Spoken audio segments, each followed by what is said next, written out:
Tamilarasu magazine எப்படி download பண்ணணும்னா, Tamilarasu magazine அப்படின்னு கூகுளில் போட்டு ஃபஸ்ட்டு பாருங்கள், தமிழரசுன்னு இருக்குது. அதை கிளிக் பண்ணிட்டோம்னா இங்கே மெனுன்னு இருக்கும்.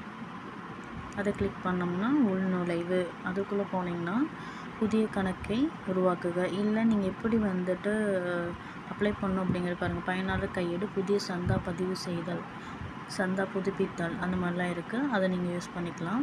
இப்போ வந்து புதிய கணக்கை உருவாக்கு, நம்ம அதுக்குள்ளே போனோம்னா இதில் வந்து டிஸ்ட்ரிக்ஸு, நம்மளுக்கு வந்து மேகசின் தமிழில் வேணுமா இங்கிலீஷில் வேணுமா, நம்மளோட டீட்டெயில்ஸ்லாம் கொடுத்தோம்னா ஃபில் பண்ணதுக்கப்புறம் கடைசியில் பாருங்கள் சப்ஸ்கிரிப்ஷன் டூரேஷன் வந்து நம்மளுக்கு 1 இயருக்கு வேணுமா இல்லை 10 இயர்ஸ்க்கு வேணுமா. இப்போ ஓராண்டுன்னு கொடுத்துட்டு 1/1/2026 31/12 வரையும் நம்மளுக்கு இருக்கும்.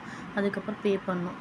எவ்வளோ அமௌண்ட் பே பண்ணணும் அப்படிங்கிறதுனா டீட்டெயில்ஸ் வந்து முன்னாடி இருக்கும். முகப்பில் போய் பார்த்திங்கனாவே இங்கே கொடுத்துருப்பாங்க. இங்கே பாருங்கள், ஓராண்டுக்கு தமிழ் பதிப்பு, ஆங்கில பதிப்பு, ஆயில் சந்தா ஆண்டு. இப்போ ஆயில் 10 வருஷத்துக்கு வந்து 3200, 3600. இது நிறைய பேர் கேட் மேக்சின் எப்படி வாங்குறது அப்படின்னு சொல்லி கேட்டிருந்தீங்க. அதனால் போட்டிருக்கேன். யூஸ் பண்ணிக்கோங்க. தேங்க்யூ.